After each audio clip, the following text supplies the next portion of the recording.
अपमान नुहे सम्मान रक्षा। राजांकर जड़े विश्वस्ततम सेवक वार्धक्य हेतु तांको दायित्व अब्याहति नेला बेले राजा को अनुरोध कले जे तांको पुओ को कौनसी एक काम लगाई दि जाऊ। राजा ताकू द्वार रक्षक भाव नियुक्ति देले। किछि दिन परे कौनसी एक कारणरू राजा तांकर सेही पुराणा सेवकों को डकाइले।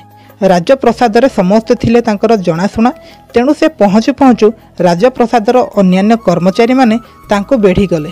किंतु राजउआस भीतर को प्रवेश कला बेलू द्वार ठार अटकी तांकर पुओ।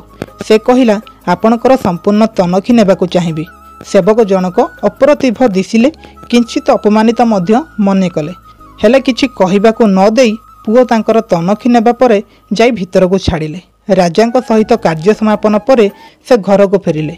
घरे पहुंची तांक पत्नी को कहिले, आज पुओ द्वार अपदस्थ और अपमानित हेले। पत्नी कथा कौन बोली जानिबाकू चाहिबारु से सबू कहिले। यह सुनी पत्नी कहिले, खराब मने करिबो नाही। तुमे राजा को विश्वस्ततम सेवक थिल बोली आउ काहाकू कहिबो नाही, कारण तुम पुत्र से अधिकार तुम ठारू नहीं जाइछि। कारण कर्तव्य संपादन कला बेले तुमे राजांकर विश्वस्ततम सेवक एवं तार पिता बोली से भूली जाइछि। द्वितीय कथा हला, से तार कर्तव्यबोध द्वारा तुमर अपमान करी नाही, बरं तुमर सम्मान रक्षा करिछि।